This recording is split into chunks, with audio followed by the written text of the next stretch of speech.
Hmm, kamusta po kayo? Medyo mahaba-habang kwentuhan ito.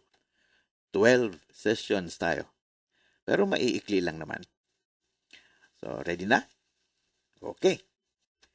Isa sa pinakapaboritong tanong ng philosophy ay what makes us human? Ang bigat agad. Aabot din tayo dyan eventually. Pero sa ngayon, dun muna tayo sa mas simpleng approach. Tayo ay humans kasi ang tawag ng mga biologists sa ating genus ay Homo. Ibig sabihin ay tao sa Latin. So, sa ayaw nyo't aminin, tayong lahat ay Homo. Humans. Ang tawag naman sa ating species ay Homo sapiens.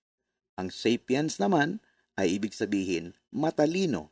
So, matalinong tao. Ngayon, hindi na tuloy natin alam kung lahat nga tayo ay Homo sapiens. And to add insult to injury, mayroon pa silang tinatawag na subspecies na Homo sapiens sapiens to distinguish between recent humans and modern humans. Tayo yung mga modern humans, yung mga mahilig sa MP3, mag-chat, mag-text, at nabuhay nitong nakaraang 100,000 years or so. Bakit nga ba may mga species pa? Para malaman mo kung compatible kayo ng crush mo. Kasi ang ibig sabihin ng magka-species ay posible kayong magka-apo. Halimbawa, kung ang asawa mo ay unggoy, baka pwede kayong magkaanak. Pero dahil magkaibang species kayo, hindi magkakaanak ang inyong anak. Mabuti na rin yun, di ba? Ano ang point? Ibig sabihin, contest ito ng paramihan at patibayan. Habang marami kayo, mas tatagal ang species nyo. Halimbawang magkulang at magkakaagawan ng pagkain, o lugar na matitirhan, o magkabaha, o bagyo, o lindol, matira ang marami at matibay. If you still remember, in high school, we learned that because of mutation and gene flow, new species emerge every so often. And through natural selection and random genetic drift, the fit and the lucky survive. At ang mga marurupok ay nauubos o nai-extinct. Ngayon, okay lang ba ito? Mabuti ba o masama na maubos ang mga species? Depende kung sino tatanungin mo. Kung ikaw ang mai-extinct, masama yun. At ito ang unang tunggalian, ang labanan ng species ng tao at ng hindi tao. Ito ang unang hierarchy.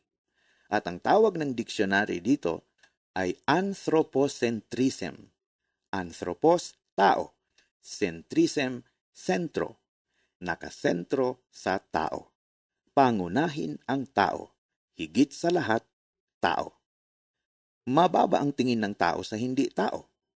Hayop ka, sabi nga ng iba pag nagagalit.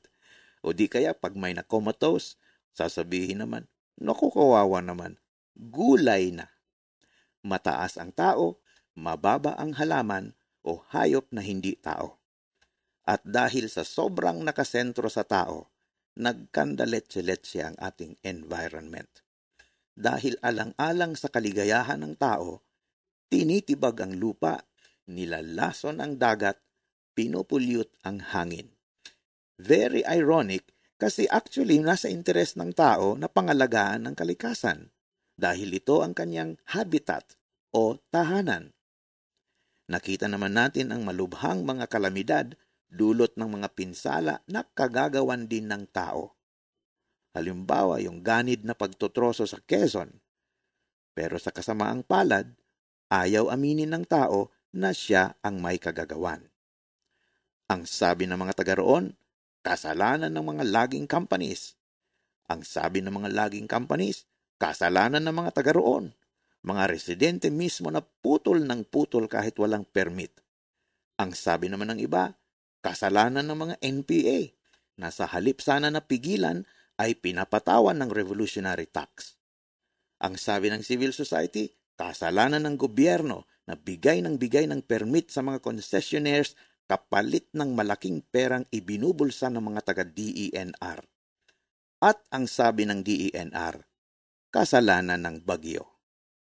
Kaya awa ni Kristo, natapos ang kwento na walang naaresto. Mahalaga ang kalikasan dahil nakasalalay ang kalagayan ng tao sa kalagayan ng kaniyang kapaligiran. Obvious ba?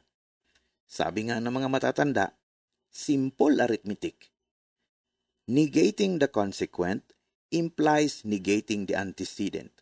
If P implies Q, then by contraposition, not Q implies not P, where P is endemic in Q, meaning that P is a subset of Q, and that for any N that is not a subset of Q, P is not a subset of N.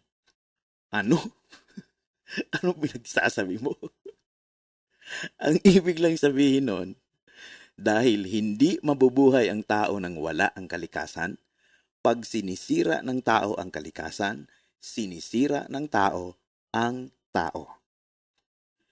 Yung iba naman, para sa kanila ang kalikasan ay nilikha na may dangal. Integrity of creation, ang sabi nga ng mga religious. Now, the word creation presumes na may creator. Kaya para sa mga taong naniniwala na may Diyos na lumikha ng buong sansinukob, bahagi ng pagpupugay, pagpapasalamat at pagtalima sa kanilang Diyos ay ang pagpapahalaga at pangangalaga sa kaniyang nilikha.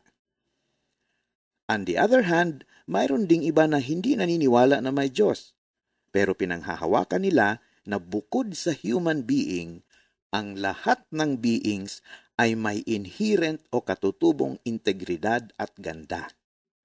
Bakit maganda ba ang ipis? Tanong natin sa nanay ng ipis.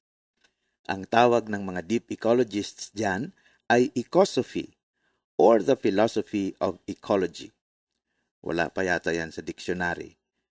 Pero in a gist, ang sinasabi ay maliban sa tao, ang iba pang beings, whether living or non-living, bulaklak, bulate, bayawak, butete, bato, batis, bundok, bulkan, isama mo na pati bukang liwayway at bagong buwan, ay may innate value o likas na kabuluhan in their own right and in relation to other beings. At itong intrinsic and inalienable integrity of all beings na ito does not have to be derived from a supreme being or God or Creator. At kahit naman sa hanay ng mga materialists, di man naniniwala na may Diyos, ay itinuturing ng marami na sagrado ang kalikasan. So, kaya ginagawa mo ito kasi gusto mo pang mabuhay, o kaya naman nagsusumikap kang isabuhay ang kalooban ng Diyos, o para itaguyod ang likas na halaga at ganda ng kalikasan, may Diyos man o wala para sa iyo, maari pa rin nating pagkaisahan ang ating unang mensahe. Dahil totoong mahalaga ang kalikasan, ang ating sadya ay pangalagaan ang kalikasan. Ngunit kung ang nangyayari ay sinisira ng tao ang kalikasan, ang ating badya ay pigilan ang pagsira sa kalikasan. Salamat po sa inyong matyagang pakikinig.